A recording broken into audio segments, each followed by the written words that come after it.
درجہ سابعہ کے عزیز طلباء، السلام علیکم ورحمۃ اللہ تعالی وبرکاتہ۔ الحمدللہ دو معلقے پائے تکمیل کو پہنچے۔ آج تیسرے معلقے کا آغاز ہو رہا ہے، تو آئیے تیسرا معلقہ کا پہلے تعارف بیان کر دوں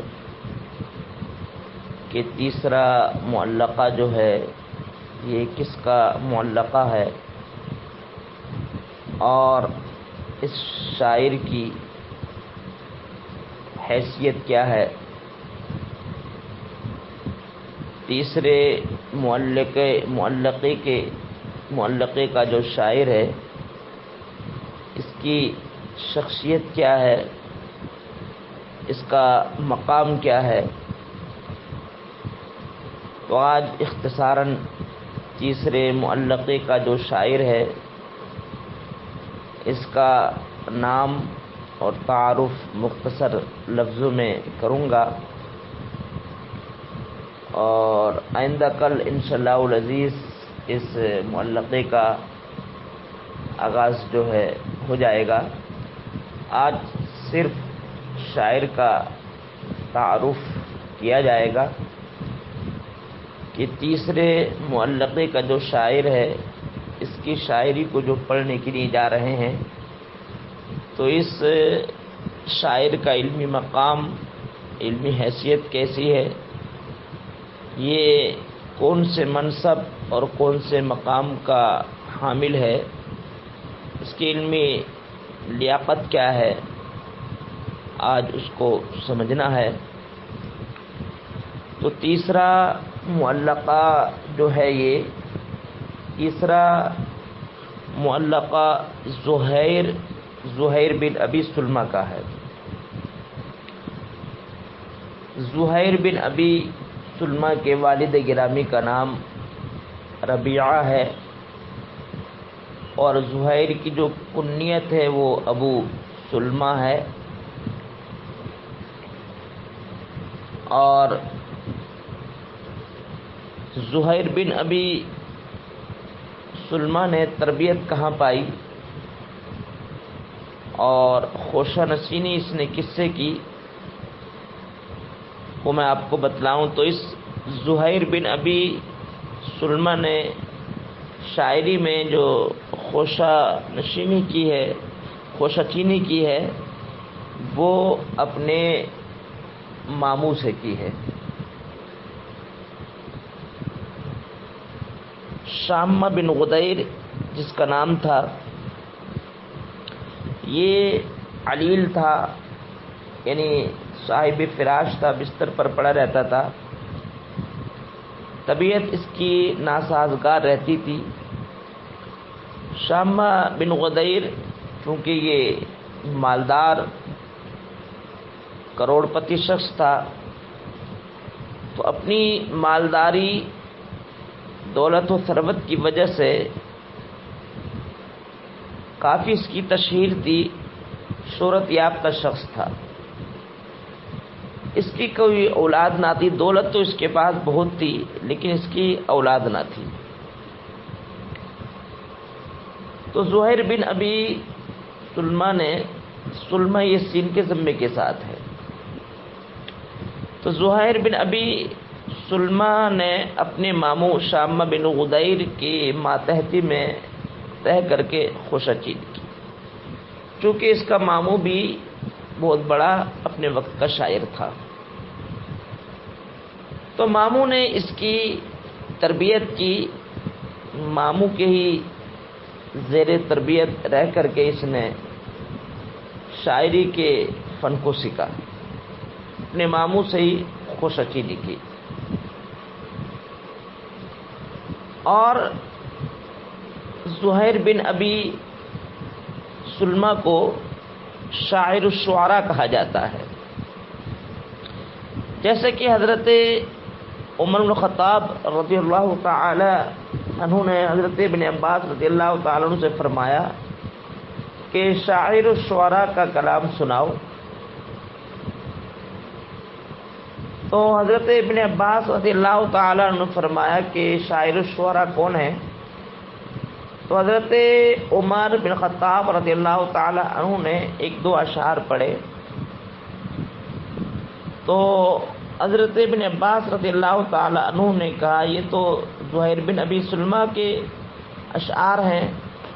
تو حضرت عمر بن خطاب رضی اللہ تعالی عنہ فرمایا یہ زہیر ہی شاعر الشعراء ہے. اس کو شاعر الشعراء بھی کہا جاتا، اشعر الناس بھی کہا جاتا، لوگوں میں سب سے بڑا شاعر، شاعروں کا شاعر. تو ایک تو روایت یہ ملتی کہ یہ امرؤ القیس طرفہ سے بھی بہت بڑا شاعر ہے.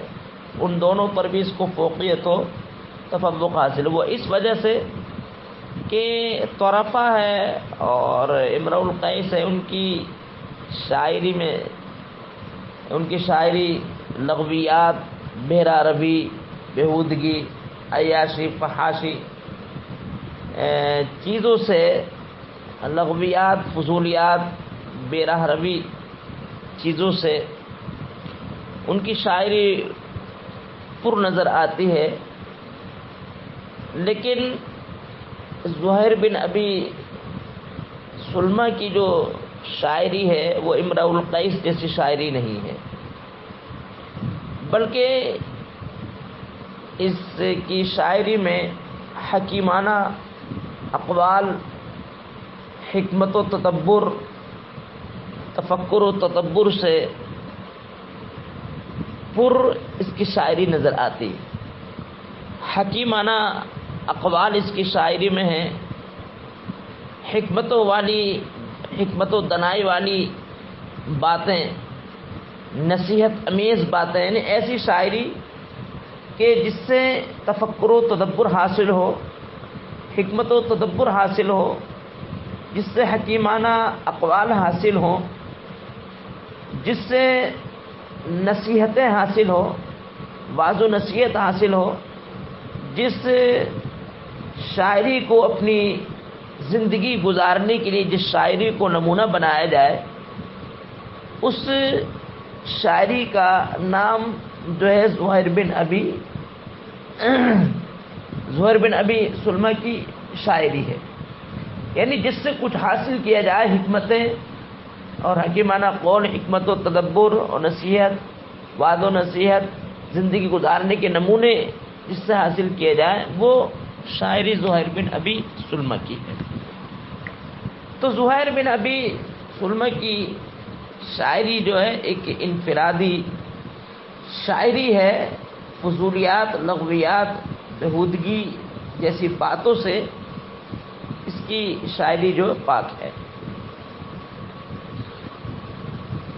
اور زہیر بن ابی سلمہ کو ایک انفرادی مقام بھی حاصل ہے، انفرادی خصوصیت حاصل ہے، امتیازی خصوصیت اس طور پر حاصل ہے کہ جو انفرادی مقام عرب میں اس کو ملا، ایسا خصوصی امتیاز کسی کو حاصل نہ ہو سکا.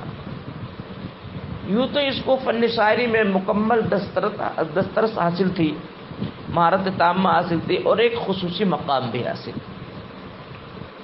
کیونکہ زہیر بن ابی سلمہ کا باپ ربیعہ یہ بھی اپنے وقت کا بہت بڑا شاعر، جید شاعر تھا. اور اس کی دو بہنیں، جن میں سے ایک کا نام خنسا ہے، دوسرا کا نام سلمہ، خنسا سلمہ، یہ دونوں بھی، اس کی دونوں بہنیں بھی بہت بڑی شاعرہ تھی. اور زہیر بن ابی سلمہ کے دو بیٹے کعب اور بجیر، جو دونوں یہ مسلمان ہو گئے تھے، یہ بھی دونوں شاعر، یعنی پورا خانوادہ شاعر، پورا خاندان شاعر. زہیر بن ابی سلمہ جس کا باپ بھی شاعر، جس کی دونوں بہنیں بھی شاعر، جس کے دو بیٹے بھی شاعر، تو ایسا انفرادی مقام کسی کو حاصل نہیں ہو جس کا پورا خانوادہ، پورا خاندان جو ہے جس کا شاعر ہو. تو یہ زہیر بن ابی سلمہ نے اپنے چچا کی ماتحتی میں رہ کر کے تربیت پائی اور خوشچینی کی اور خوبصورت تربیت پائی. تو یہ زہیر بن ابی سلمہ کا اپنی جگہ ایک منفرد مقام ہے، اور اپنے اس معلقے میں زہیر بن ابی سلمہ نے جو بیان کیا ہے وہ دو شخصوں کی تعریفی میں کلیدی کردار ادا کیا ہے. اپنے اس تیسرے معلقے میں زہیر بن ابی سلمہ نے دو لوگوں کی تعریف کری ہے. ایک حارث بن عوف، حارث بن عوف کی اس میں تعریف کری ہے. وہ اس طور پر کہ حرم بن سنان اور حارث بن عوف، ان دونوں شخصوں کی تعریف میں یہ معلقہ لکھا ہے. حرم بن سنان اور حارث بن عوف یہ دونوں ایسے شخص تھے، قبیلہ عرب میں دو مشہور قبیلے تھے، ایک کا نام قبیلہ بنو ابس اور دوسرا کا نام قبیلہ بنو زبیان. یہ دو شاعر تھے، زبیان اور ابس. ان دونوں قبیلہ ابس کے ایک آدمی نے بنو زبیان کے ایک آدمی کا قتل کر دیا تھا. قتل کی بنیاد پر دونوں کے مابین جنگ چھڑ گئی، خطرناک جنگ چھڑی. تو ان دونوں کے مابین اپنی ذاتی رقم کے ذریعے دیت دے کر کے زبیان اور ابس ان دونوں قبیلوں کے درمیان صلح کرانے میں جو کلیدی کردار ادا کیا ہے وہ ابس یہ حرم بن سنان اور حارث بن عوف ہیں. ان دونوں نے کیونکہ یہ دونوں سادات میں سے تھے، اعلیٰ ظرف والے تھے، اعلیٰ کردار والے تھے اور ذی مال بھی تھے، مالدار بھی تھے. تو مقتولین کے بدلے میں مقتولین کی دیت ان دونوں قبیلوں کی طرف سے مقتولین کی دیت حارث بن عوف حرم بن سنان نے 3000 اونٹ، یعنی اپنی ذاتی 3000 اونٹ بطور دیت دے کر کے ان دونوں کے درمیان صلح کرائی.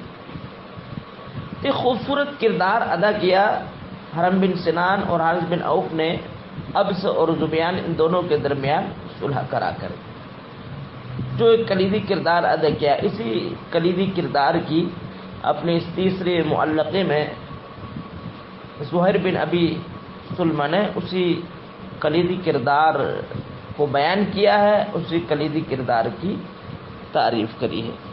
پورا جو ہے معلقہ اسی سے متعلق ہے. تو انشاءاللہ العزیز یہ جو تیسرا قصیدہ کنز بحر میں ہے، انشاءاللہ العزیز کل سے اس کا آغاز ہو جائے گا. تو عزیز طلبہ، آپ جو ہیں اب آپ نے یہ جو تیسرا معلقہ جس سے متعلق ہے اس کا آپ نے مختصر تعارف جو ہے آپ نے سن لیا اور سمجھ لیا ہوگا. یہ ضروری تھا کہ جس کا قصیدہ پڑھنے کے لیے جائے، اس کا لکھا ہوا قصیدہ پڑھنے کے لیے جا رہے ہیں تو اس کے علم لیاقت کیا، اس کی حیثیت کیا ہے، اس کا تعارف کیا، یہ ضروری ہوتا ہے پہلے. تو یہ اختصاراً جو اس کا تعارف ہو گیا. اب کل سے انشاءاللہ العزیز اشعار جو ان کا آغاز ہو جائے گا. السلام علیکم ورحمۃ اللہ تعالی وبرکاتہ.